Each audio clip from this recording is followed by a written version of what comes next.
Hey everyone, and welcome back to Superboy Beyond, and at long last we are returning to Season 5. This is actually the second time we're recording this. If you've been watching our YouTube channel, you probably saw the update video where I said it was going to be delayed by another week. It's actually been 2 weeks since that video now. Life just happens, life gets in the way sometimes.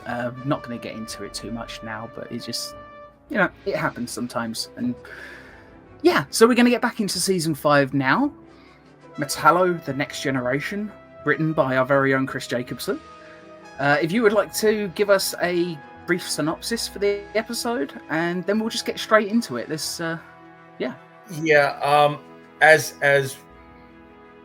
put it, last time, when we did the first part, the original Metallo two-parter that I did. We're now introducing our next Metallo. We have a new character that we're introducing who is not Metallo, but we'll get into it. You'll know her when you see her. Yes. So we're going to start off with Metallo, The Next Generation, Season 5, Episode 9. Okay, and we're just going to be swapping back and forth page by page. So, take it away, Chris. Okay. The Adventures of Superman, Season 5, Episode 9, Metallo, The Next Generation. Cold open, interior laboratory, early evening. Superimposed text on screen, 3 months ago. Seated on a lab table is Roger Corbin, a.k.a. Metallo, played once again by Michael Callan. He has just recently been upgraded, as seen in Metallo's Blaze of Glory. Standing by him, / examining him, is Professor Emmett Vale, again played by Dan Florek. They are discussing the upgrades. Corbin is speaking. So what you saying is, I'll be more powerful. Yes, Roger. I think at least 10 to 15% more powerful. However, Roger, I am intrigued about the possibility of using red kryptonite as part of your design. Yeah, Doc, I don't know how good that's gonna be. Tried it before, it didn't give me any more juice. In fact, it didn't give me anything at all. Yes, the notes from the military during that whole fiasco said as much. All it does, Doc, is make him evil. Still, Roger, having that as part of it could be a decent idea. Interior, a darkened bank, closed. There's a small group of thugs in skin-tight green bodysuits. Each one has a skull emblazoned on their left breast. The first thug, who is carrying a high-tech energy rifle, is speaking. So, we gonna do this or what? Second thug. We gotta wait for the golden boy to walk in. No sooner has the thug finished speaking than he is suddenly thrown clear across the room by a set of metal arms. From the shadows, an electronically processed sounding voice. Metallo 2.0 speaks. Show some respect. I'm the one doing the heavy lifting. Out of the shadows steps a man, a metal man, Metallo 2.0. He immediately grabs the door of the vault and rips it off his hinges and throws it behind him, narrowly missing Thug 2, who is still dazed from being thrown himself a moment ago. Metallo 2.0 flashes a look at the group through his metal skull-like helmet. Move. We've only got 30 seconds to empty the vault before Metropolis's finest shows up. Thug 1 responds, "Or the Blue Boy Scout." Don't worry. I've got him covered. Metallo 2.0 mutters a low laugh while tapping his chest. We can't see his face, but he's probably smirking. They get to work. Moments later, the thugs finish emptying the vault. Metallo 2.0 raises his right arm, the Thermaton 14 blaster revealed. He melts the surveillance camera to slag. Pan in on Metallo 2.0's face for a close-up on his metallic and slightly green-tinted helmet. Let's see you get out of this one, Superman. Fade to black. Titan sequence.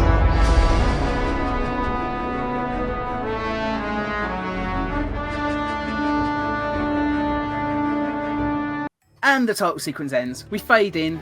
Interior, Daily Planet newsroom. Morning. There are office workers running around, pulling down Christmas decorations. The newsroom is fluttering with sounds of yelling, movement, ringing phones, and Perry White. Clark is sitting at his desk, poring over the police report from the Manheim Bank and Trust from the night before, shaking his head. There is a young woman with dark hair standing next to him, leaning over his shoulder, also reading. Clark. This makes no sense. The young woman, Martha, interjects. How so, Mr. Kent? The feat of strength that was used here, plus the melted surveillance camera, leads the police to believe that it was Superman, but Superman was on the other side of Metropolis when this happened. Are you sure about the time? Martha says. Clark, smiling, says, I'm pretty sure. Lois Lane walks over. You're still looking at that police report? Just put it in the circular file. But Lois, this is police property. I could get into serious trouble if they found it. I just threw it out. Lois rolls her eyes. It's a copy, Clark. They're not gonna arrest you. Oh, right. Yeah, of course. Martha, a new girl at the Daily Planet, played by Soleil Moon Frye, interjects. Miss Lane, why are you always so rude to Mr. Kent? This isn't rude. This is playful banter. I don't know, Lois, Clark interjects. It kind of feels rude. You keep out of this, Clark. I don't want to have to shoot you now. Looney Tunes, Lois? Really? It's a classic, Clark. Leave it there. The police really think Superman did this? The head of the Special Crimes Unit, Captain Maggie Sawyer, thinks it's at least a possibility, though she does note that he was elsewhere at the time. Lois. What about that Frankenstein-like thing? You know, the one that thought he was Superboy. You mean Bizarro? He left Earth. Besides, he never thought he was Superboy. Well, I guess he did at the start, but Bizarro is well aware of who and what he is. Anyway, Bizarro would never do this. Martha interjects. Yeah, he's really just a big teddy bear. Great, Lois says. Got us a Bizarro fangirl. Did you get the calendar and ID card? I didn't need the calendar or ID card. I'm the president of the Bizarro fan club. I didn't know Bizarro had a fan club. Well, not yet, Martha says, grinning. Perry calls Clark and Lois into his office. In the office, Perry is pacing up and down. Kent, what's the damn hold-up on that bank robbery story? It's not a hold-up, sir. I'm just not sure about the SCU's conclusions regarding their suspect. Let me guess. Maggie Sawyer thinks it was Superman. In a word? Yes. Okay, Kent, you're going to go down to police headquarters. You're going to talk to her. And this is the most important thing you're going to do. You're going to get the hell out of my office and do all of that 10 minutes ago. Can I take Jimmy? Perry responds. That's the reason Lois is here. Lois, you have that interview with Bruno Manheim this afternoon. Yes? I do, Chief. Take Jimmy. Get lots of photos of that crook. Clark looks puzzled. Chief, isn't he innocent until proven guilty? Yes, but he's still a crook. Also, Lois can ask a few questions regarding the bank robbery, since he's a major shareholder in it. What, with his name being on it after all? I was only supposed to be questioning him about this award he's getting. Perry looks at Lois. A puff piece on Bruno Manheim. Not a great story. Now, what do I always tell you? A good reporter doesn't get great stories. A good reporter makes them great. I know. As she rolls her eyes. Clark interjects. What about me, Chief? I still need a photographer. Take the new girl, Lane. Lois looks over. Yeah? Oh, not you. The other Lane. The young one. Oh, thanks, Chief. They exit the office. Lois's eye rolling is practically audible. Clark shouting, "Martha, you're with me. Bring a camera." We cut to an establishing shot of police headquarters. And then we cut to the inside of police headquarters. Maggie Sawyer, played by Farrah Fawcett, walks out of her office into the office bullpen. She's wearing a white shirt, black pants, a shoulder holster with firearm, and her police badge on her belt. She has a gruff expression, half a cigarette in her mouth, and a spot of ash on her pristine white shirt. Sawyer says, "You're going to have to make this fast, Kent. I don't have time for you right now." "I understand that, Captain. I'll need but a moment of your time." Sawyer, rolling her eyes. "Fine, what?" Clark holds up his copy of the police report. "Captain, you say that you believe that Superman, or at the very least somebody with Superman's powers, was responsible. But we both know Superman was on the other side of town at the time, rescuing those kids from the orphanage fire." "I did, and I know," Sawyer responds. "So why jump immediately to Superman as your suspect?" "I'm a cop. I look at the facts, even the unpleasant facts." "Almost seems like you don't like Superman, Captain," Martha interjects. Sawyer turns to face Martha. "Who's this, and why is she speaking?" Martha Lane, intern, Daily Planet, Martha says, beaming. "Great, another Lane. As if two wasn't bad enough. So what are you, another sister?" No. I'm not her sister. Good. I've had enough problems with that family as is.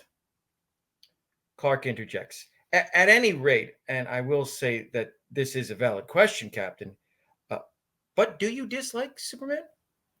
Oh, look, I know he's a friend of yours, and no one can deny he's done a lot of really good things. But I'd like to see him do it without a cape, not to mention the escalation. Escalation? Clark looks puzzled. Escalation, Kent. Superman didn't rob that bank. He was elsewhere at the time, as you pointed out. But that doesn't mean he's not responsible for it. Metropolis always had its problems, just not like today. People like Superman are like magnets for the crazies. Just look at what's happening in Gotham. Their hero has only been doing this for a couple of years, but things are worse than ever down there. At least that's what my buddy in the GCPD tells me. I hadn't thought of that, Captain. Well, now you have. We done here? For now. Thank you. I'll be in touch. Clark and Martha exit the police station. Exterior police station day. Clark has a somewhat forlorn expression on his face. "You look upset, Mr. Kent." "Just call me Clark. Mr. Kent is my father." Come to think of it, he doesn't like being called Mr. Kent either. Martha giggles.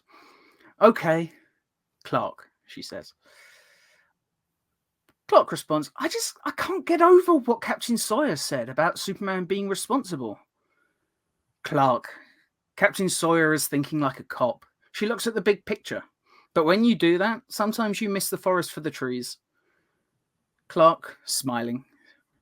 "You're pretty smart, Martha. How'd you get to be so wise at such a young age?" Martha, "Well, my dad was a pretty smart guy. You'd have liked him." Clark and Martha hail a cab and head back to the Daily Planet. We cut to interior, Manheim Towers, day. Although maybe we'll have an exterior of the building, you know. After a brief establishing shot showing Manheim Towers, we cut to the inside. Lois and Jimmy enter an opulently decorated office, surrounded by ornate, antique furniture, couches, easy chairs, all in a semicircle around a large mahogany desk in front of glass doors that lead out onto an impressive balcony with a panoramic view of the city. Jimmy stands awestruck, mouth hanging open, staring. Lois gently nudges the young photographer in his ribs. and then motions for him to start snapping photos. Jimmy, man, when you look at this room, certainly is the polar opposite of Mr. Manheim's nickname. From behind, there is the sound of heavy footsteps.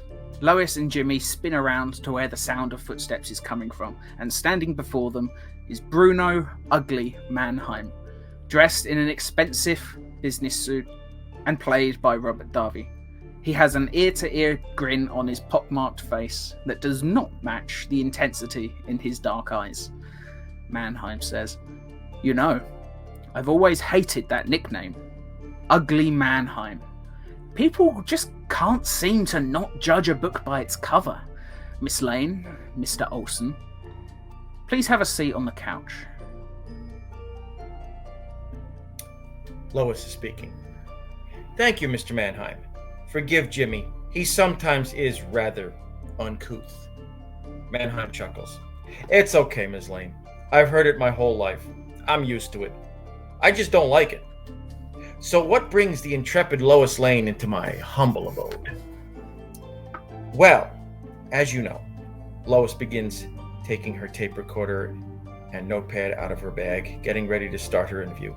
As she does so, she also takes a cigarette and places it in her mouth. But before she can grab her lighter, Manheim leans forward and lights Lois a cigarette with a pearl-encrusted cigarette lighter from his pocket. Thank you.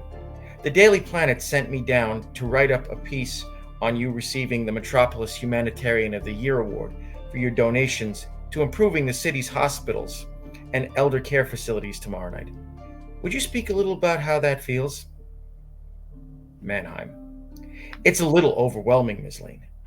I wasn't expecting all this fanfare for just doing my part to make the city and the people's lives better. I want the city to be a better place for my fellow citizens. Interesting. Speaking of the well-being of the community, Mr. Manheim, last night there was a robbery at the Manheim Bank and Trust in Suicide Slum. You grew up in Suicide Slum, and as I understand it, you have a controlling interest in that very bank, given that your name is on it. You aren't accusing me of being involved in this robbery, are you, Ms. Lane? Because I'm a legitimate businessman. Plus, if I were a criminal, it would be really stupid for me to steal from myself. Lois smiling ever so slightly. Not at all, Mr. Manheim. I'm just curious as to what you, as the pillar of the community, are planning on doing to help those affected in Suicide Slum by the robbery. Well, Ms. Lane, the bank's holdings are fully insured by the FDIC. However, given the slow rate of response that the federal government usually applies in situations such as this, I am authorizing my financial team to deposit from my own personal holdings double what was stolen into the MBT's coffers so that the bank's customers are not affected in the slightest by what occurred last night. Additionally, I am fully cooperating with the Metropolis SCU's investigation into this terrible tragedy. And should my own security personnel uncover anything relevant, it will be immediately turned over to Captain Sawyer and her team. I want to get to the bottom of this, and I want to make certain that whoever is responsible is made to pay to the fullest extent of the law. That is very admirable, Mr. Manheim, Lois responds. But Lois's statement is cut short by a rather large man entering from behind them and walking over to Manheim. He's of medium height, but with an impressive build, barely concealed by a dark brown business suit that he's wearing. As Lois watches him lean over Manheim's shoulder and whisper in Bruno's ear, Lois and Jimmy both notice the obvious bulge of a concealed firearm beneath the right shoulder of his blazer. Lois nods to Jimmy, as Manheim says, "Unfortunately, Miss Lane, duty calls, as they say. My assistant, Mr. Antonelli, has just brought something to my attention that definitely needs to be attended to forthwith. So, I'll have to cut our little meeting short." "That's quite all right, Mr. Manheim," Lois says. We can always continue this tomorrow night at the Civic Centre. I look forward to it, Miss Lane. Lois and Jimmy exit the opulent office at a brisk pace.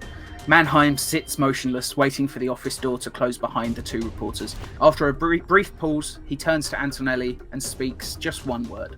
Talk.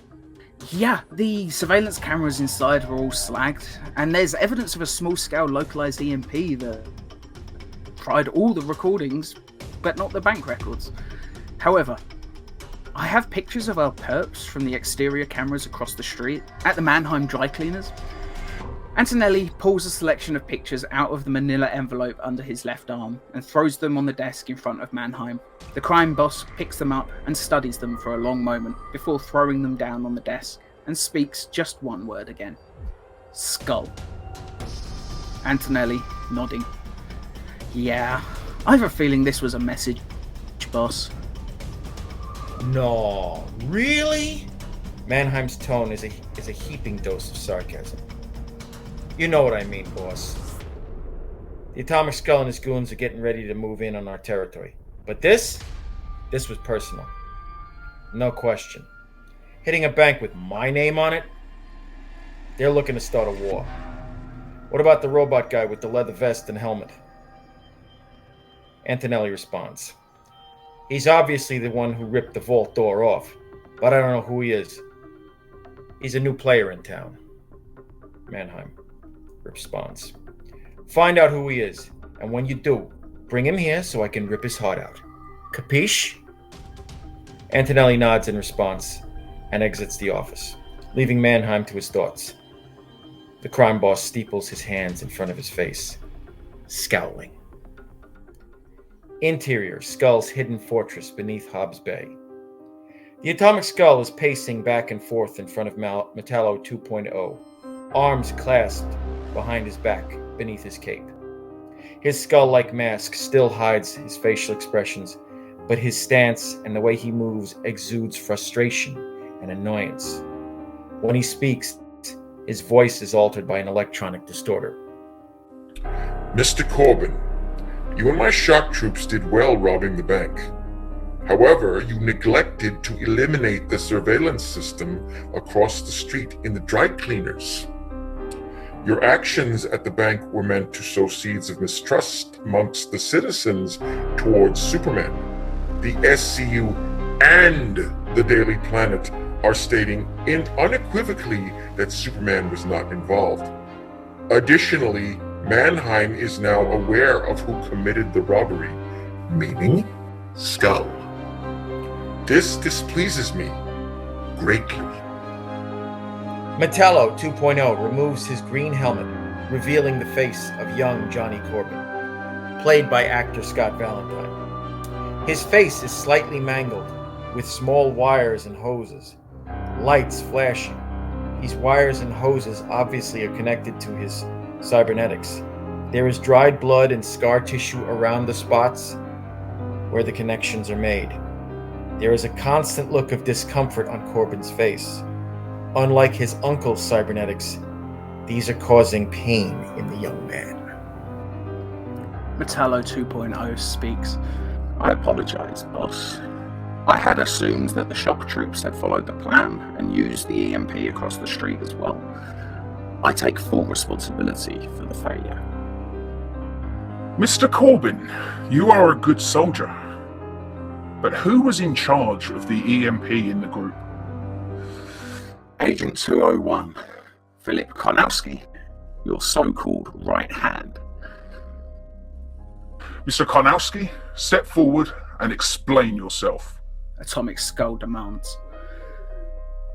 Konowski steps forward. He is a tall, slender man of medium build. His stance is pompous and arrogant, and he has a self-important look on his face. He speaks. I didn't set it off, boss. We're Skull.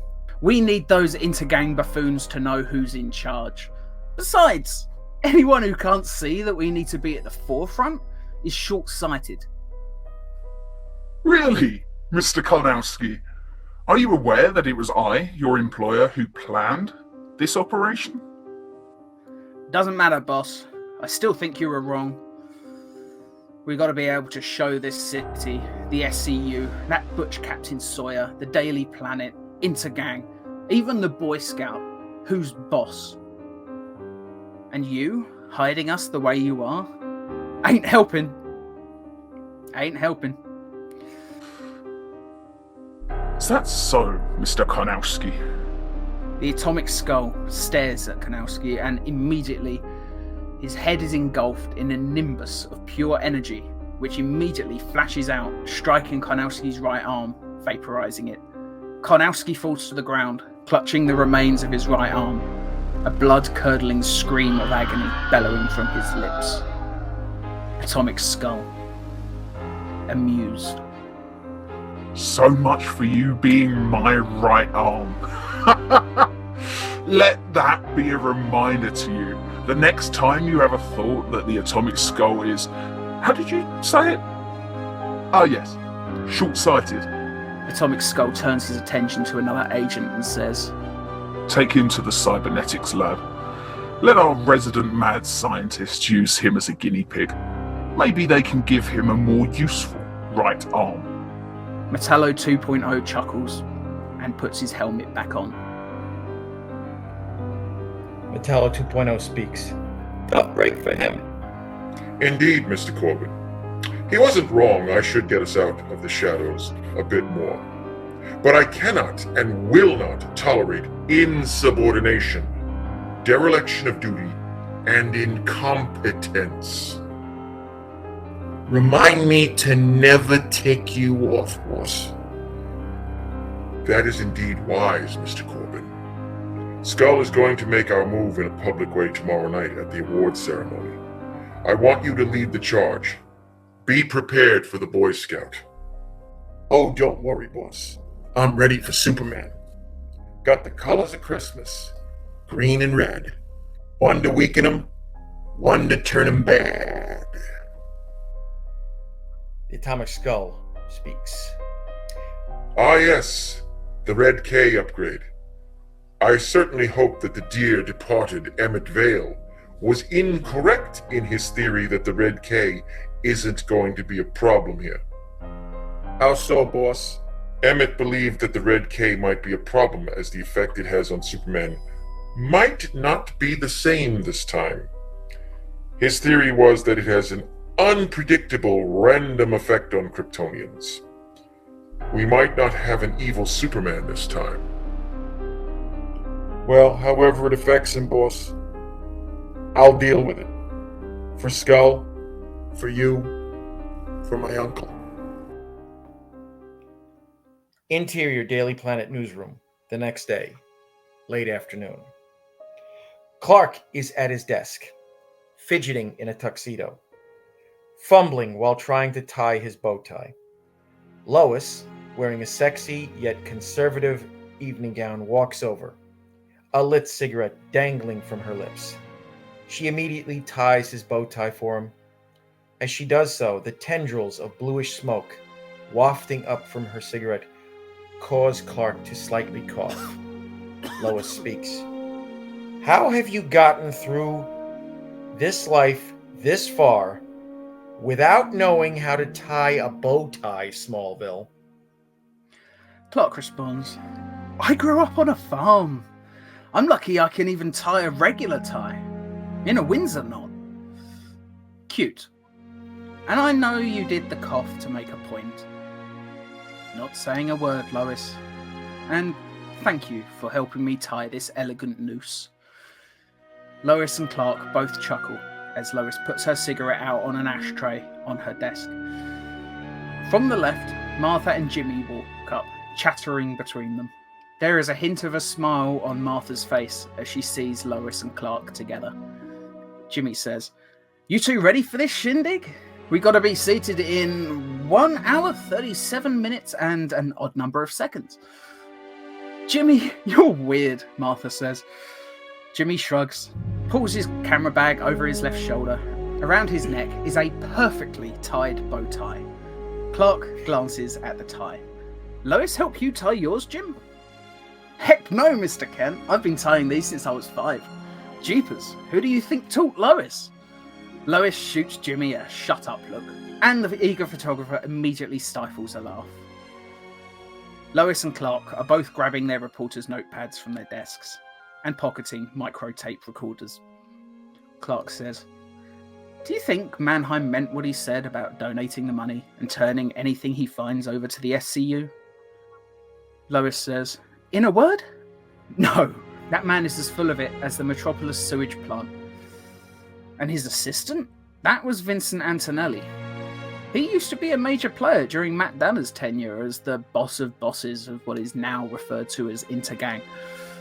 Clark winced at the mention of Danner's name. The incident with Casey Danner and Danner's daughter Sarah still haunts him, though he hadn't thought about it since the Metallo incident a couple months back. As the foursome starts heading towards the elevator, Clark turns towards Lois. Whatever happened to Danner?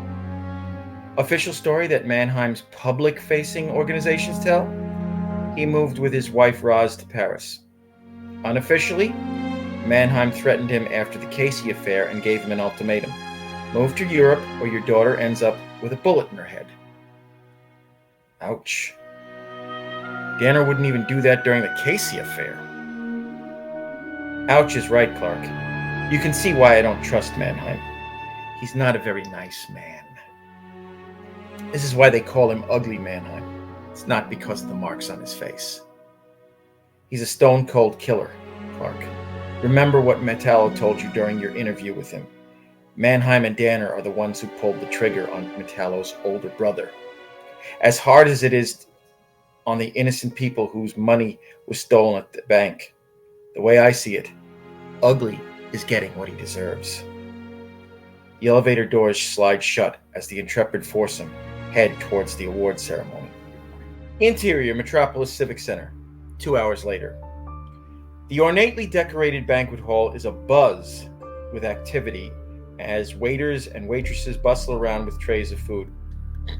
Various news photographers, Jimmy Olsen and Martha Lane amongst them, snap photo after photo of Mayor Frank Berkowitz, played by Sonny Bono, as he stands at the podium cracking semi-funny jokes.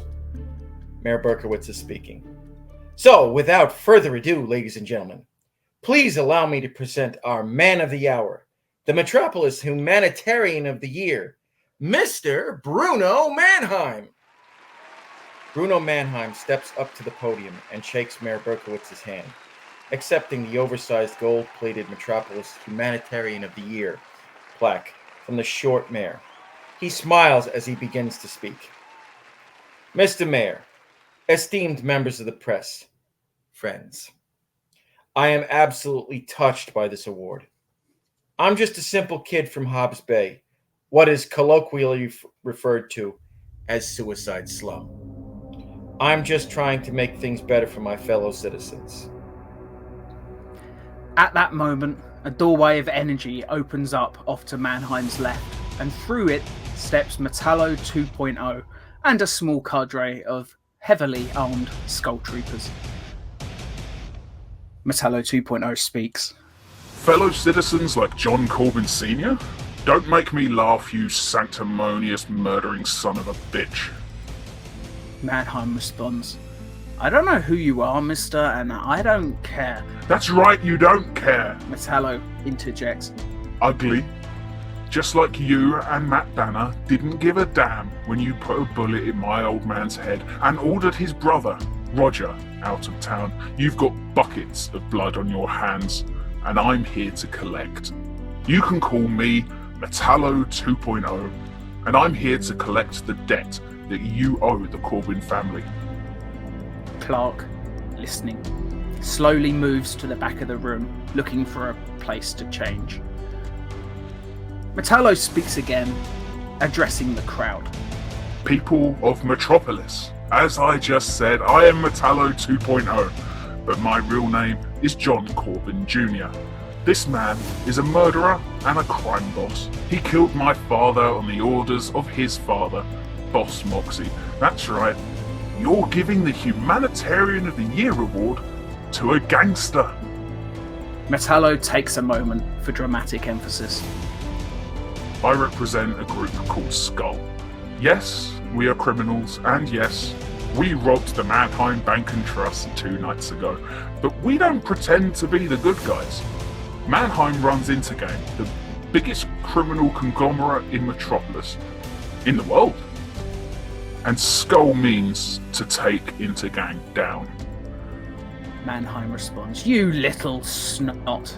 I knew my old man should have wasted you, your mother, and your old man."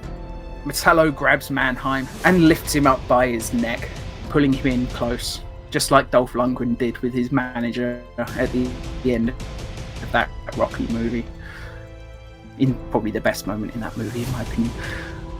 Metallo 2.0 responds, "For what you've done to my family, you're first. After you, I get my revenge for what happened to my uncle by taking out the Boy Scout in the cape." Superman's voice comes from behind. "Johnny, please, put Mr. Manheim down. This won't change what happened to your father." Metallo 2.0 turns. Superman. As Metallo 2.0 said the hero's name, there was disgust in his voice. Superman floated down and gently put his hand on the young man's cybernetic shoulder. The look in the hero's eyes was that of concern, compassion.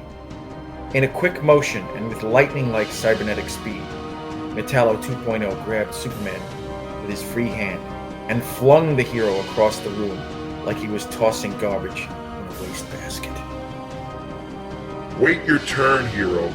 For what you did to Uncle Roger, you're next. Superman landed about 10 feet away, right in front of Lois and Jimmy. Lois helped Jimmy pull the Man of Steel to his feet. They lock eyes. Jimmy speaks. "Anyone else feeling deja vu?" Superman nods, a look of grim determination on his face. He speaks. "Get these people out of here. All of you, now!" Superman steps forward, back to Metallo 2.0. His pace measured, confident. Behind him, Lois and Jimmy are quickly motioning the 100 or so people out of the banquet hall. Superman had to try and convince Johnny to let Manheim go. It pained him to have to help an obvious murderer. But in his ears, all he could hear was the voice of Llewellyn from Rebirth, taunting him, which we hear in a voiceover. "It could happen again, couldn't it? Another human being could die because of you. Or doesn't that matter now that you tasted blood?" How many of my men did you kill this time? That won't work anymore. But it still doesn't change the weakness you showed me. Because you are weak. Your justice is weak. When I get out, and I will get out, I'll take advantage of your humanity.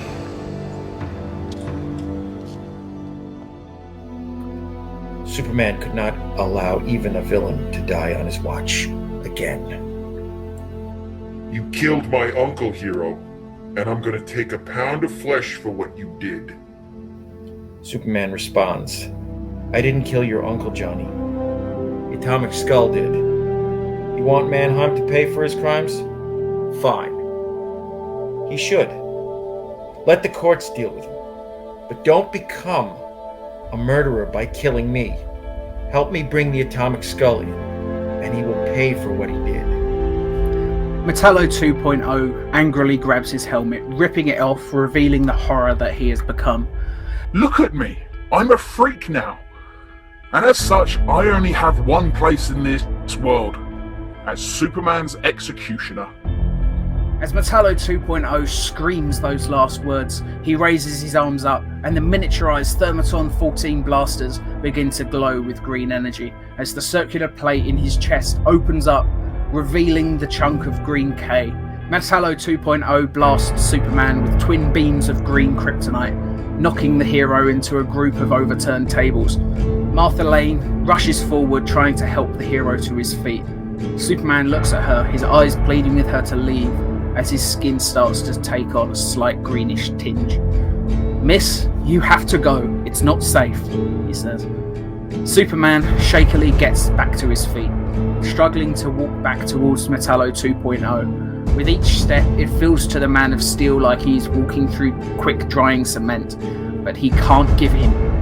Johnny's uncle died on Superman's watch, and he was not about to let the same happen again to this tragic young man. Superman floats in the air and hovers in front of the cyborg.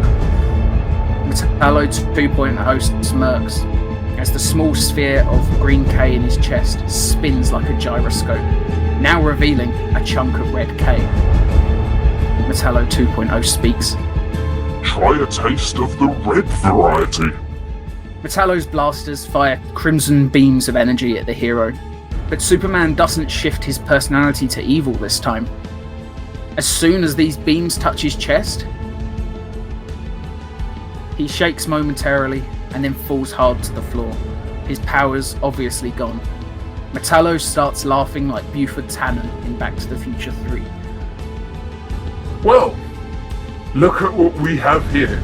Seems Professor Vale was right. An unpredictable, random effect.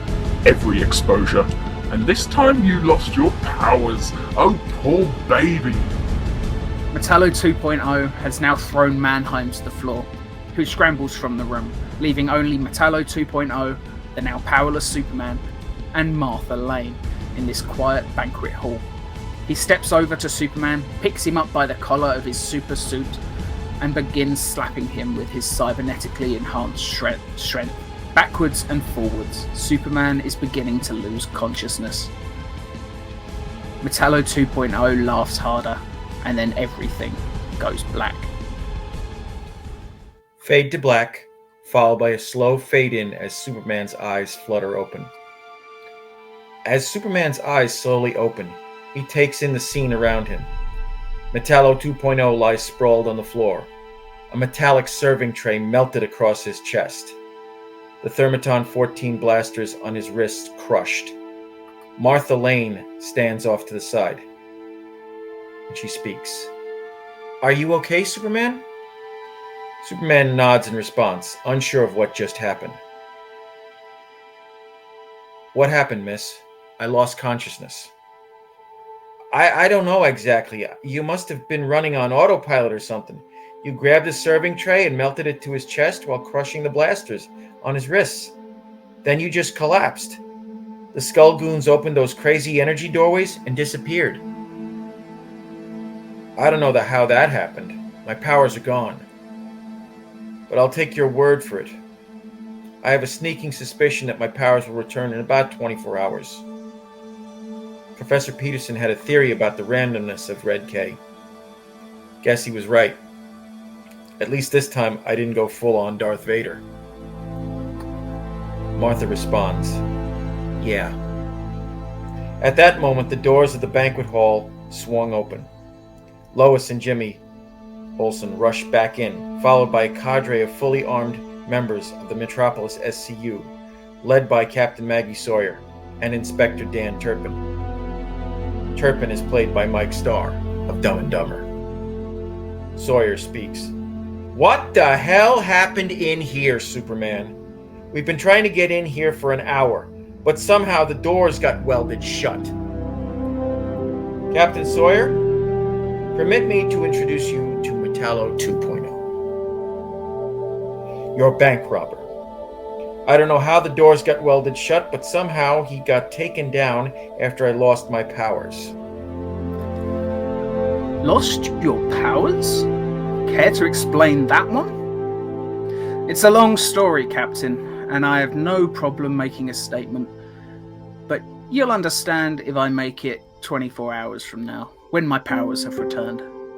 Sawyer rolls her eyes, almost as if to say, typical. Turpin is in the background. He looks like he's going to step forward and try to arrest Superman, but Sawyer stops him and shakes her head. Superman wanders away slowly, hurt.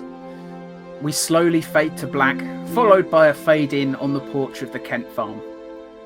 Mid-afternoon/evening.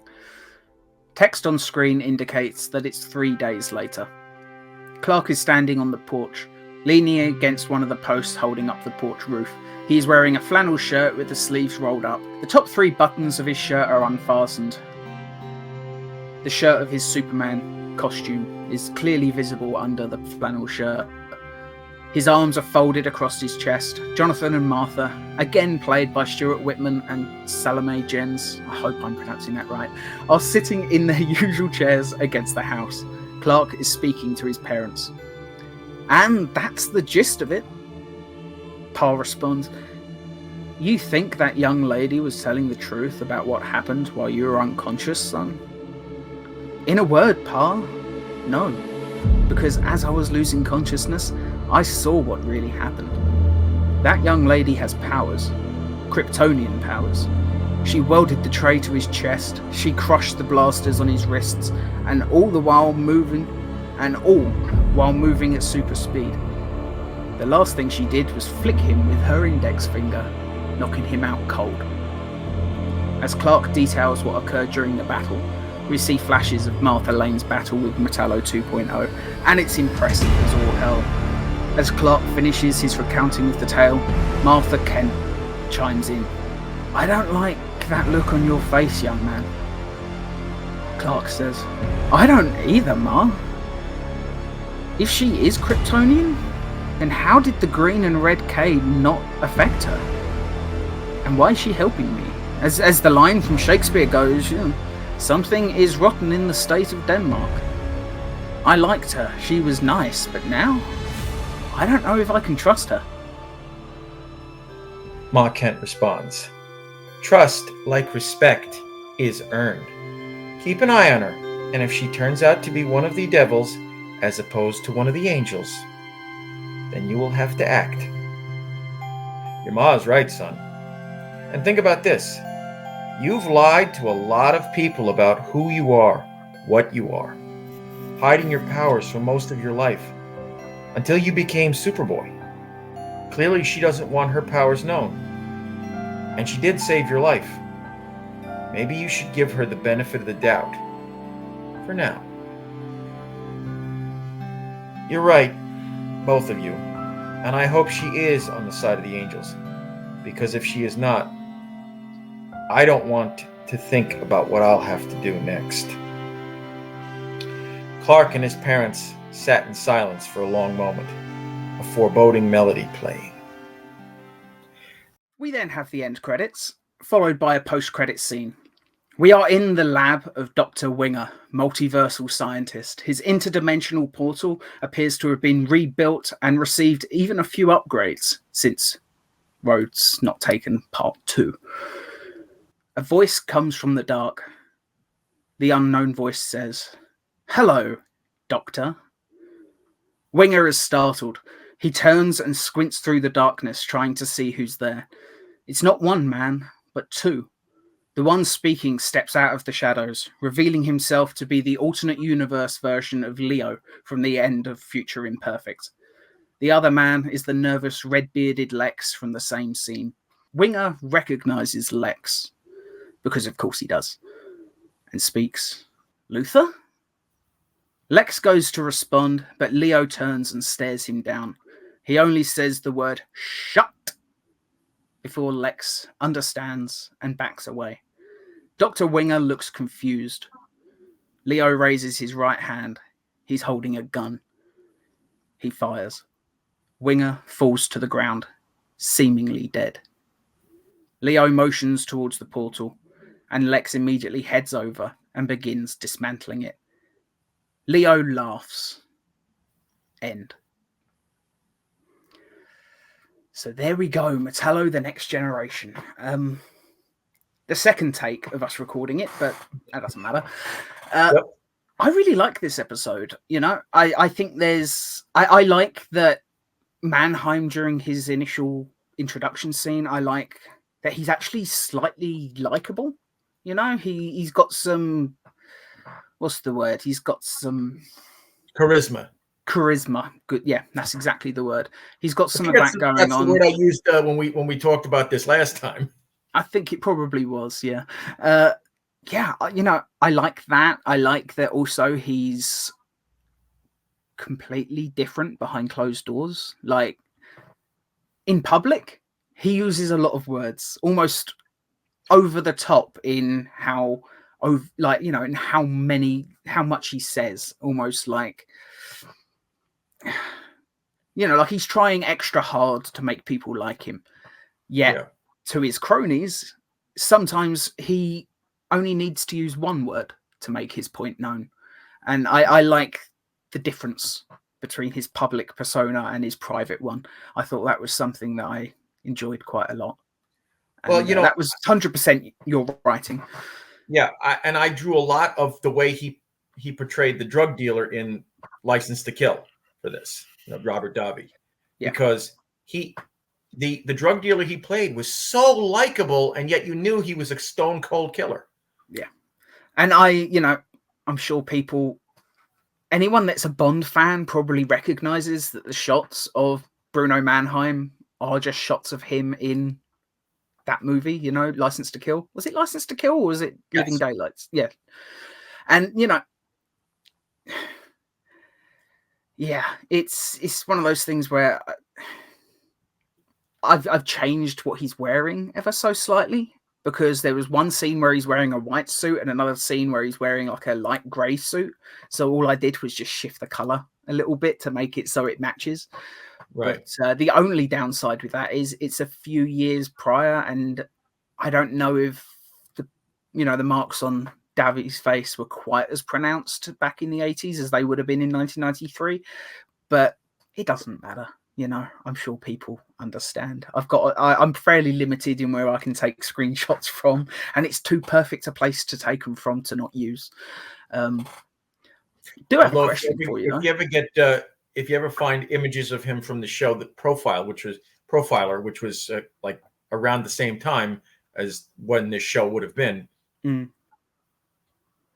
Depends if that show has had a HD release. For those Superman fans who are watching, they will recognize Philip Karnowski as Barrage. Right.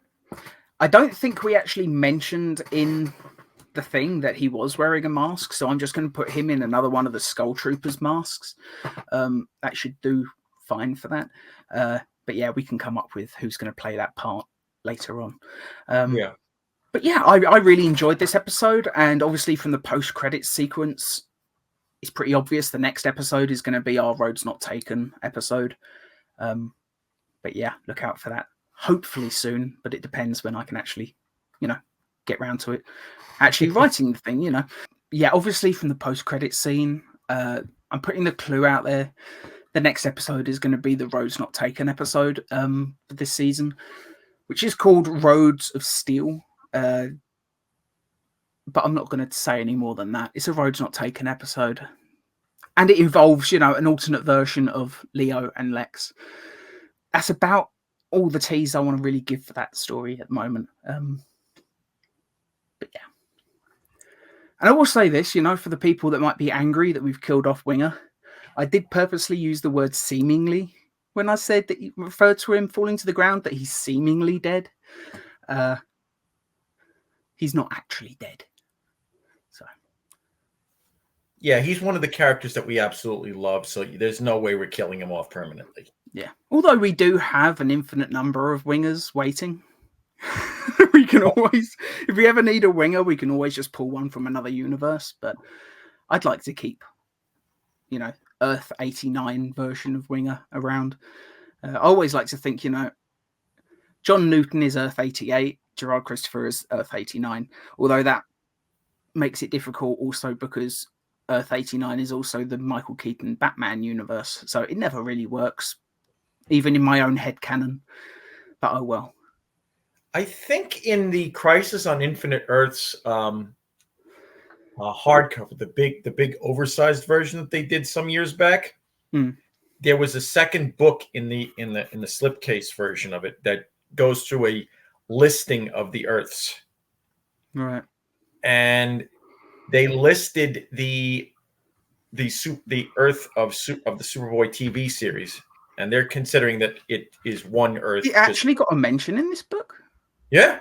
Wow. And they refer to it as Earth 8789. No, 8788, I think. Yeah, that works. No, 88. No, 888. Yeah. Well, Don't even mind me.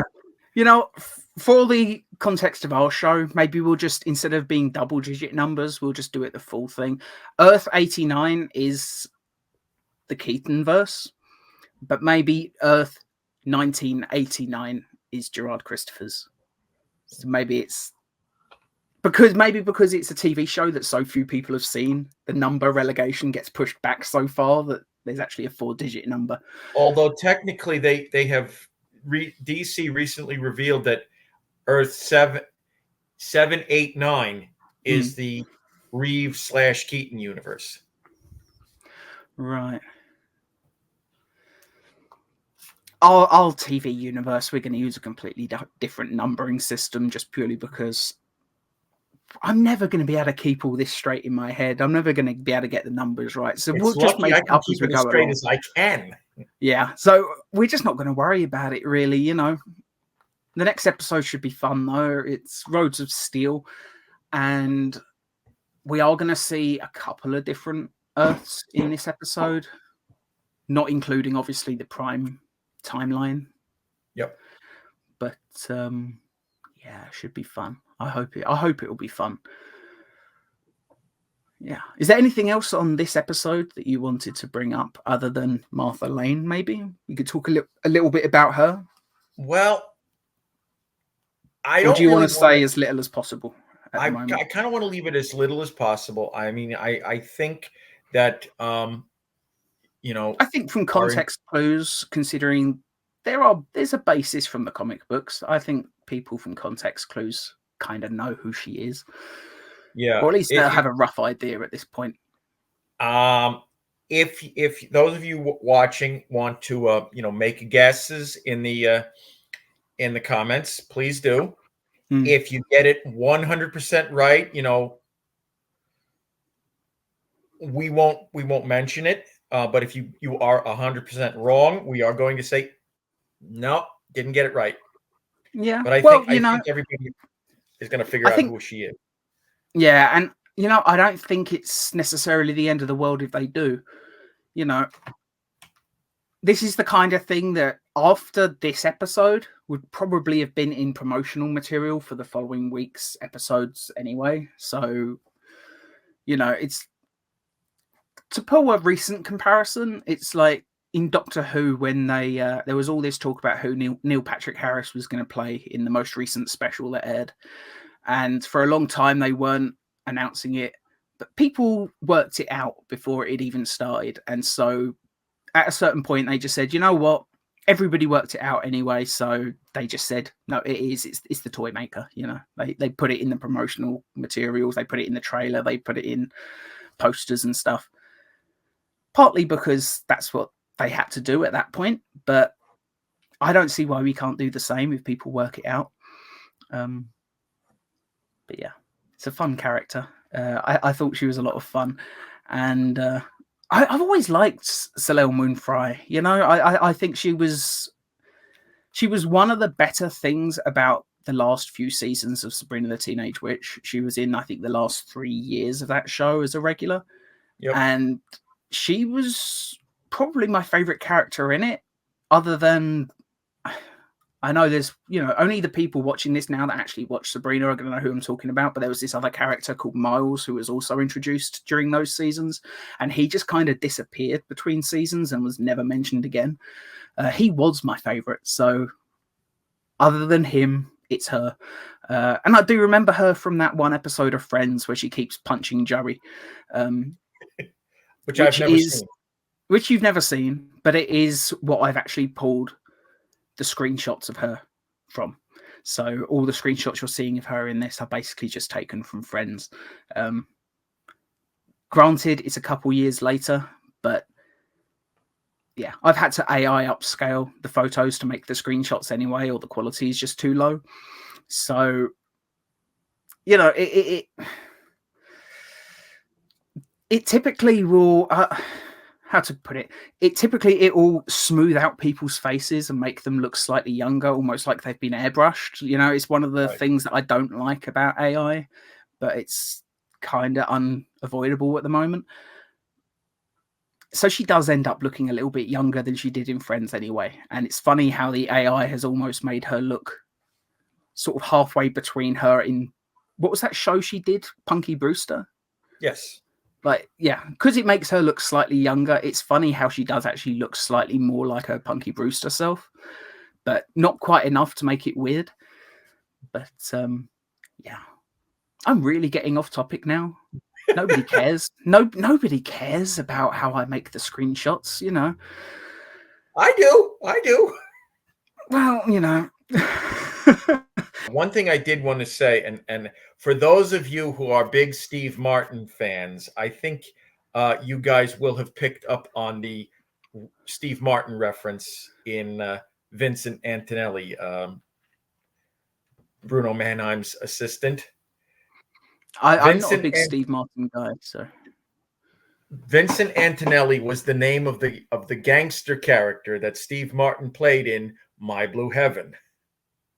Okay, that's a nice little reference.